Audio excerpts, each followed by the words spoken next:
Okay, let's continue.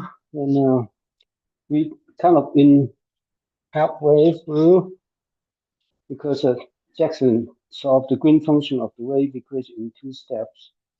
So first, do a Fourier transform and change the wave equation to the Helmholtz equation and solve the green function for that. And then, so we did that. So the next step would be to do an inverse Fourier transform to get the green function uh, for the wave equation.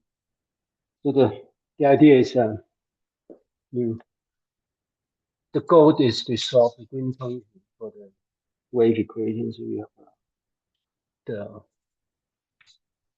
operator on the green function g that's supposed to depend on x and t. The spatial and temporal derivatives are with respect to x and t, but then it also depends on x pi and t pi. So at this stage, we can treat x pi and t pi as parameters, although they are actually variable in the green function, but that doesn't matter. You later see that they are actually symmetric between t and t pi, x and x pi. And the source is delta function minus pi delta x minus x pi delta t minus t pi. Okay, so that's what we try to solve. Uh, and we did that in two steps. First, do a Fourier transform and change the green function, the equation to a Helmholtz equation instead of the wave equation. So the Fourier transform of G would be like G. So x pi and t pi's are like a parameter, but we change that instead of t it becomes omega. Obviously, it still depends on x pi and t pi. But but this situation, I mean, for genuine wave equation, you don't have that. These are just parameters, and that is by definition is the Fourier transform is given by say the original function t. Actually, this is Fourier transform in t only, so even x is a parameter in this situation. So multiply by e to the power omega t and dt. Okay, so that's that you get the Fourier transform.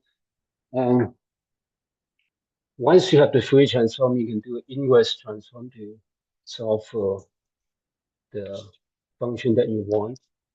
So this is a semicolon, this parameter. Later on, we'll argue that the green function only depends on the distance between x and x prime, and then the difference between t and t prime. That is inverse transform. We put this in the unigram.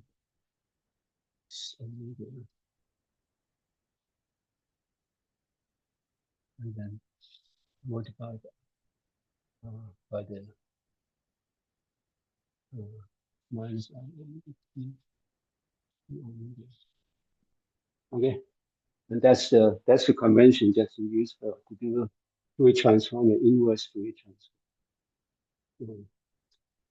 Okay, and then the last time we argued that once you do a Fourier transform, the equation becomes the Helmholtz equation. So it becomes Laplacian minus k squared, and then g. Now this is this guy.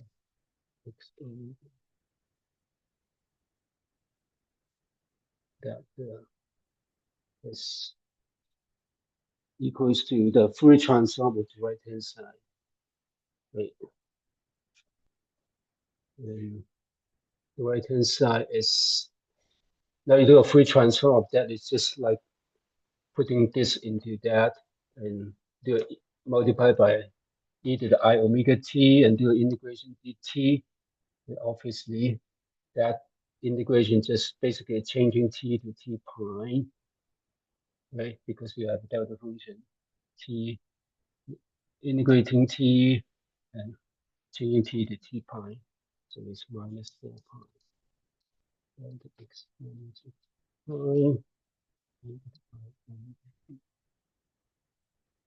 Okay, so the green function, the free transform of this green function, so this like this equation, right? And now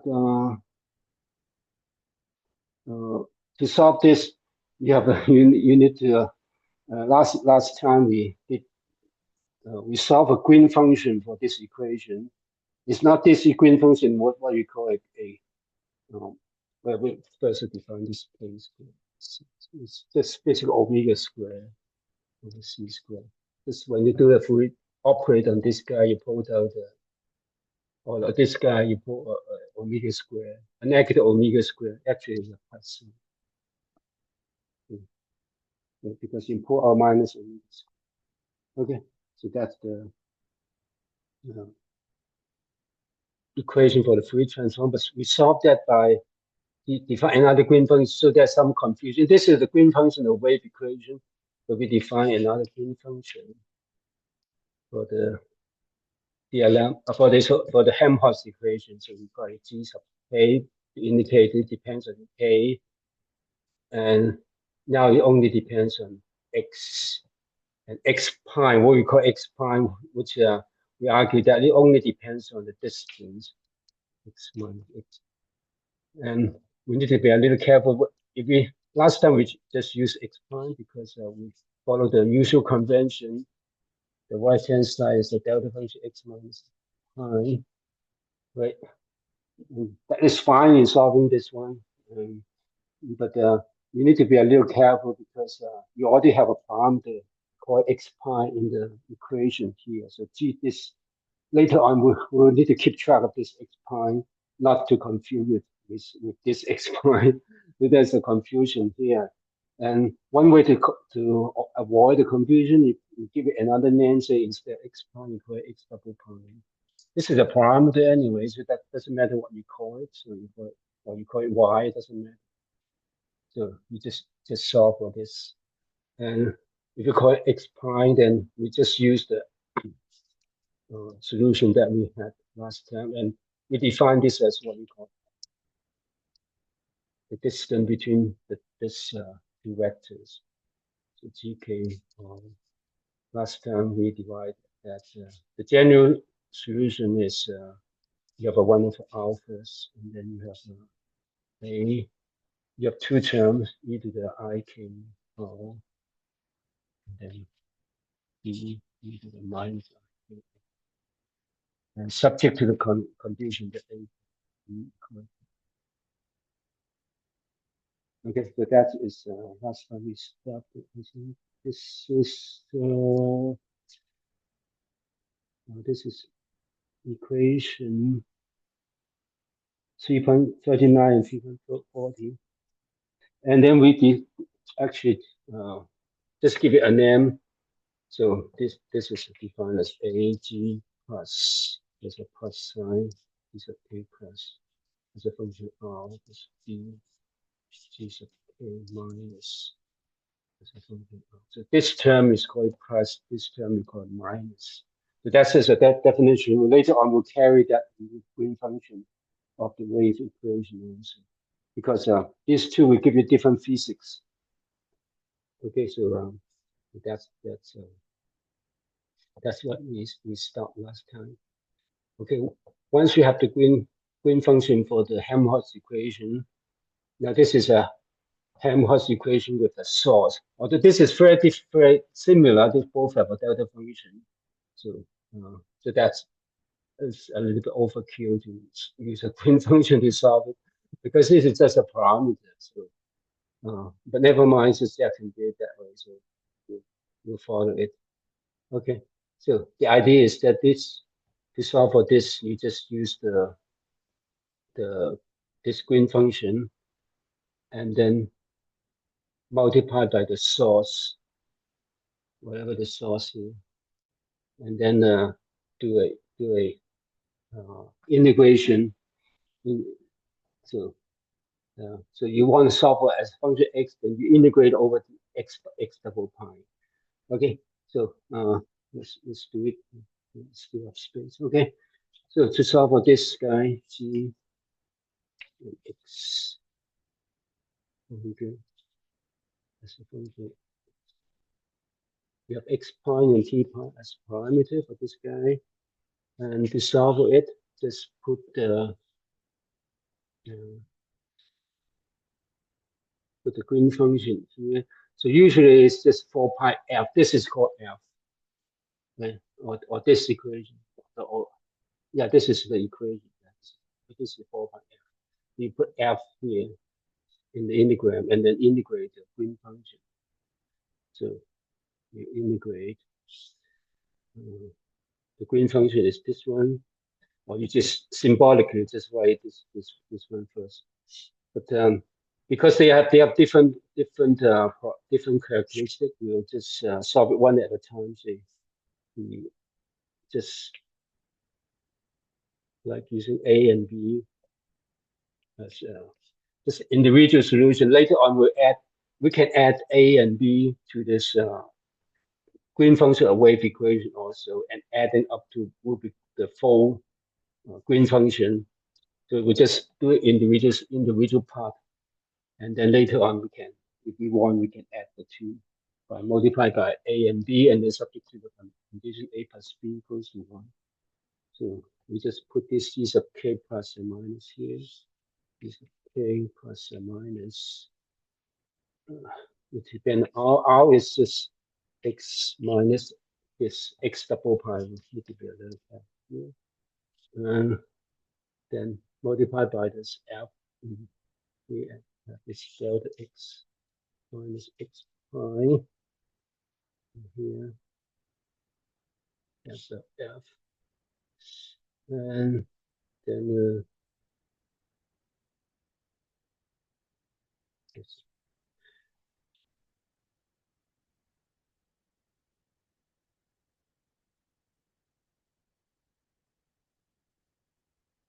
And then we do the there's an e to the minus a plus omega. That's the whole thing. Right? And then we need to do a integration over the x pi. Integrate over x pi.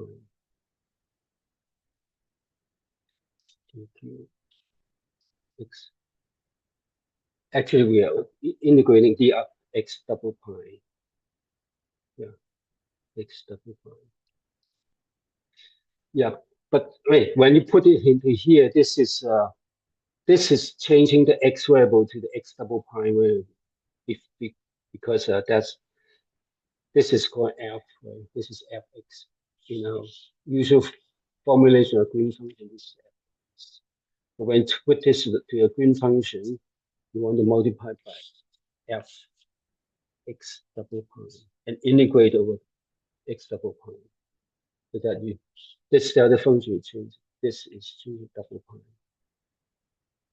Okay. And that will be it. And then we just put the form of this g sub k plus or minus here. Let's do that here.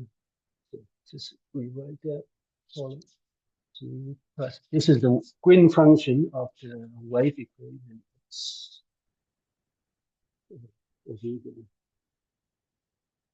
But this is still in Fourier transform. This integrating. Yeah, of course, you have one over r first. One over r is x minus. That's the integration first. 1 over x minus double pi.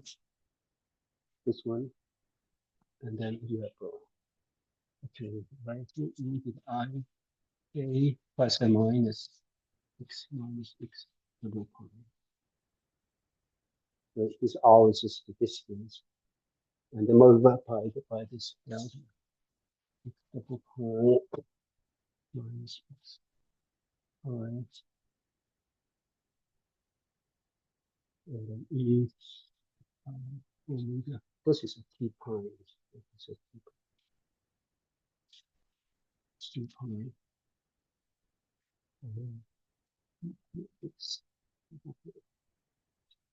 Okay, so that's the Fourier transform. Okay, and now you can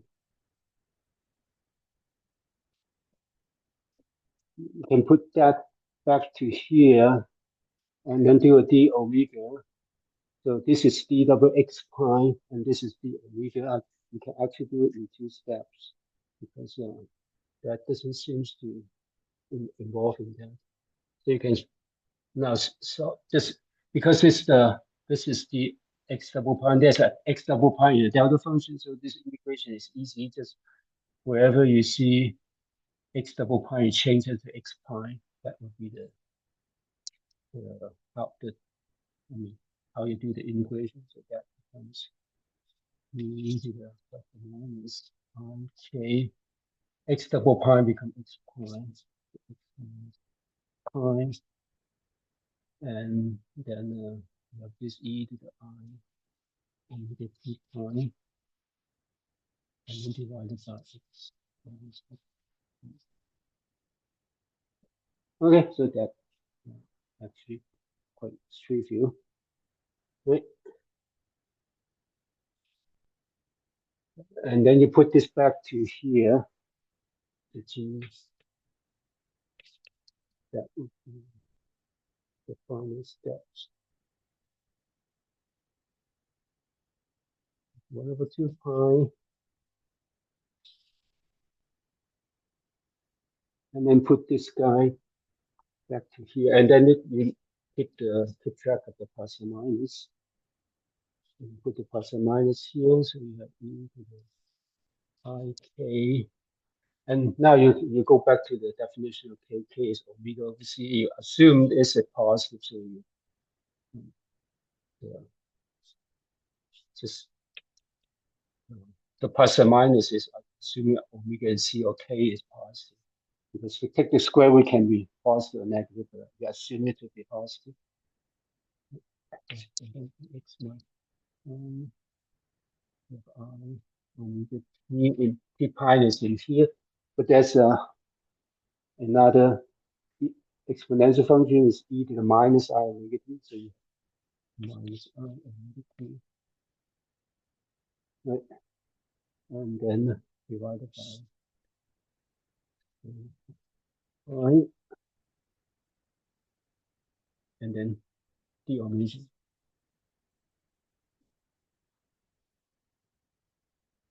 All right. So the omega integration actually turns out to be trivial because there was this exponential function, and all terms proportional to omega are actually I omega. And you use the result. I don't know whether you learn about that. This kind of math physics or part of the discussion in Fourier transform. There's a result that if you have a e I k x and bk minus infinity to infinity, that is 2 pi minus delta. In one dimension, all these are just scalar variable. That's the delta. We result in the delta. That's the Can you go to the right a little bit? Okay. Just all of this. Okay. Okay. Thank you. Okay. Yeah. This is a delta function. Sean, we remember this one, right? So this integration of our exponential function with imaginary argument I k x. dk will be now a delta function, the rest of the product. If you do a dx, then it will be delta function k. Okay. It's okay. This is crucial. Have you seen that? Okay, Oh, yeah. yeah. But this is very commonly used, although it's commonly used by physicists. Mathematicians will say we are cheating. But, because we are using a singular function, delta function is singular, and we are integrating a integram that is not bounded at infinity. So that's how physicists cheat at mathematics. But we'll use that anyway. So that means you pull out all the omega, and the rest will go into the argument of the delta function. There are 2 pi and cancel this 2 pi. And the final answer is trivial. The delta function, whatever the coefficient, and you have t pi minus t. We'll later on actually change the direction, multiply by negative sign, but that is fine because delta function is symmetric, so you can always multiply the argument negative sign.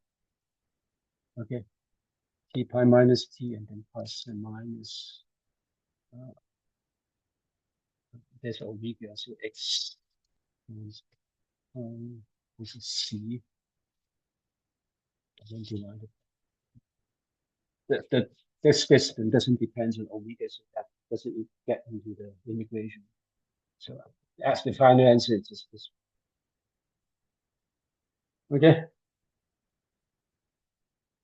Yes. So that's the end of the derivation. That is 6.44. So so you see that finally this green function depends only on this difference between t and t pi and the distance between x and x pi, the vector x and x pi. So you can, so this argument you can change it to just x minus x pi. With this, you can argue from physical ground that that should be true. Okay. No, that's the rest. That's the green function of the wave equation. Okay, and obviously, if you want to solve for an arbitrary function, arbitrary right-hand side, solve for any field, then you can use this green function to write down your solution, at least formally write down the solution. Let's because we have all these steps are just to divide that. And now we divide that, we can get rid of all this. We don't. These are just intermediate step, the derivation to get to the final result. And the final result is not complicated. They're actually quite simple. But how to evaluate the integral is not simple. So we'll talk about the meanings of this function. What we'll get to the property of the solutions. Let's erase all this and write down the solution.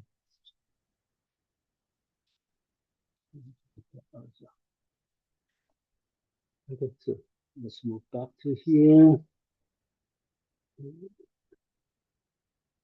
Okay, now let's go back to a general problem that satisfies a wave variable that satisfies the wave equation with inhomogeneous term and Jackson called psi xt xt, and the right hand side minus f xt. We have a source term, a function f. Right? And now because we have the green function, we can solve for just put the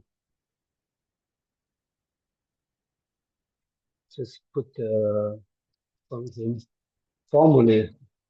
This is just integrating. I put the green function here, x y t, or we already know that this depends on t minus t prime. and multiply by f evaluate x prime and t prime, and do the integration.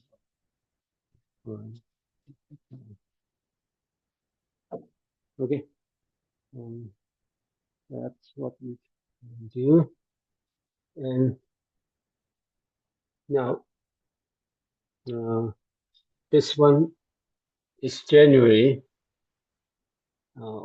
has two terms. So this is plus and minus, right? So the general, and we can call this R. And this is what we call tau. The difference between T and T by tau. So G R is basically just plus or minus. This G plus or minus at the combination. So you have it's actually G plus this is R in time plus G minus. Okay. Generally, we can just put it in arbitrary combination A and B, subject to A plus B equals 1. We put this to here and then do the integration of our solution. But then we have a choice. So this equation just means you have a choice because you still have one freedom choosing one of the variables. So say if you choose A is 1, then B is C, or you can just keep one term and so on. Any combination is fine. And so we can actually do it in steps, call it plus and minus. You can call a plus solution and minus solution. Use a plus and minus here. Okay, and we'll discuss the meaning of plus and minus later. So you substitute G plus and minus here, so that it becomes a delta function. Now this is minus tau. This is minus. So this is, or you can change the sign t, change the negative sign t minus t prime. That becomes minus plus. This is you multiply the negative sign. This becomes minus plus x minus x prime divided by c. And you have the denominator one x prime x prime t prime. Okay, and this integral over t prime is not difficult to do because you are a delta function that involves t prime, right? So all you need to do after the integral is whenever you see t prime, you change it to t minus plus this x minus x prime distance divided by c, right? So the integral is still integral in space, but not the entire time you integrate it out. So f x prime and t prime change to t minus plus x minus x prime with c divided by x minus x prime into x prime. Okay, and that would be the solution. So that because we integrate the t prime also. The integral not only depends on x prime. Now you have x and t, which is what you want as a variable for the solution. But you integrate only x prime. There's no t prime anymore. So you integrate that out. Okay, so that integral in principle, whatever function here, you can integrate x prime out. And what is that? It just depends on x and t. So that's that will give you the independent variable for your solution. Okay, so that's it. At least in principle you can do, although this integral may not be easy to do. But the general function of f, right? And one more step is instead of writing this that complicated. So sometimes you separate the two cases and still remember there's a minus and plus, and do it a bracket. So using a bracket notation, so still f x prime t prime, but then using a bracket notation, and the two cases is called retarded and advanced. So instead of plus and minus becomes retarded. So you have bracket subscript retarded or advanced. So that's just a notation. This notation in this integral is just wherever you see t prime, you change it to this t minus x, distant x minus x prime minus plus. So for the retarded is minus, for advanced is plus. Okay, so the retarded solution, so that is 6.45, 46, 47. Except that this is the inhomogeneous solution. Generally, you add so far psi, say psi will be generally. If you use the plus sign, then the solution will have what Jackson called psi in. It doesn't matter. It's just a solution that satisfies the homogeneous wave equation. So you put this to this equation, the right hand side will be 0, and then you plus the psi plus. And the psi plus here would be the retarded one. So psi plus 60, maybe this f x prime t prime bracket retarded x minus x prime.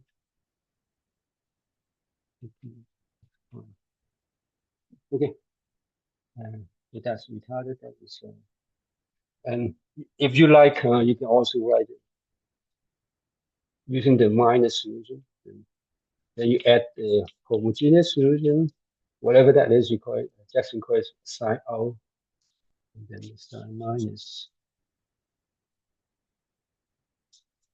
The psi minus will be the same as this one, except you're using the advanced part and change this plus sign.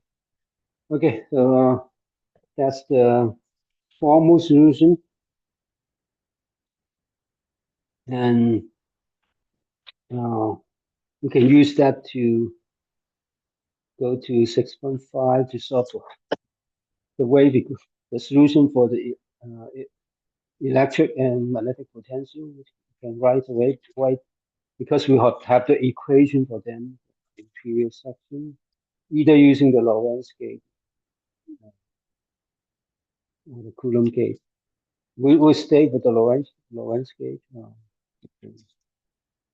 We can do either one. But before we do that, we want to talk about what this means, the retarded advance, or this delta function, what this delta function means. The green function of this depends on the delta function, depends on plus and minus sign. Yeah, if the plus sign, you have the retarded, minus sign is the advance. So we can talk a little bit about the physics of that. Let's see where we want. Okay, I have to get rid of that because this is now we have this solution. We can either use the retarded solution or advanced solution, or a combination of that multiplied by a and b here, or a and 1 minus a. So as long as the coefficient add up to 1, that would be fine. Okay. Now, let's talk about the physical meaning why we call that these two solutions retarded or advanced. Okay. But before we start, all the mathematics is okay for you. You can follow that. Sean, is that okay for you? Yeah, that's fine. Yeah. All right, okay. Now we are go to the physical meaning of the retarded and advanced, or basically when the argument of the delta function is zero, and the green function, you have this delta function. So it's only non-zero when the argument of the delta function is zero.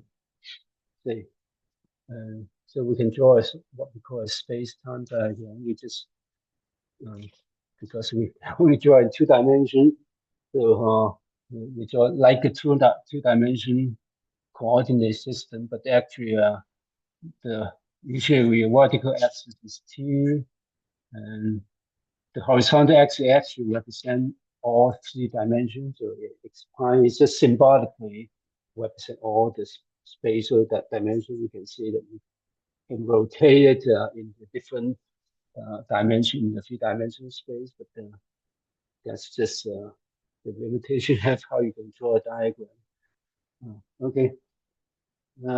And the idea is that you put your point that you want to solve, like the green function, or the solution you want to find. You only found your value in x and t. So you put that point at the origin. So this is instead of the origin as your point of interest x and t at the origin. Okay. So this would be this x and this is this t. Okay. Now we want to find the t pi and x pi such that this argument is zero, right? And there's 2 cases, plus and minus. Now let's call that, consider the plus sign, the retarded case. The retarded case is t pi. We want to solve t pi, so t pi will be, so in this case for the retarded one, so t pi will be t. You put it up to the right hand side will be t minus r, or x minus 1 divided by c. Okay, we solve for this. Obviously, that depends on what x pi is, so what the location of this x pi. So if you choose x pi, whatever x pi you choose, that would be x pi. Like, okay, so that would be, this would be a distance. This would be a r. Which is x minus x pi. Okay, and you define this absolute value as positive. So it's t minus something positive, because this c is just the speed of light is positive, so r divided by c. So you're subtracting something from t, so it's less than t. So t pi is less than t, so it will be something below this horizontal line, right? But it's subject to the condition that the difference, a certain t pi here. So this will be your tau, t minus t pi. Okay. And this equation is that this is saying that t minus t pi equals to tau over c. R over c, tau is equals to r over c. Right? T minus t pi is, put this to the other side. This is r over c. Right? So the ratio between, so this is r, this is tau, and then the proportional, and the ratio is c. So it means that there's a certain slope of line. Okay. And with that ratio, this is r, this is tau, r over tau is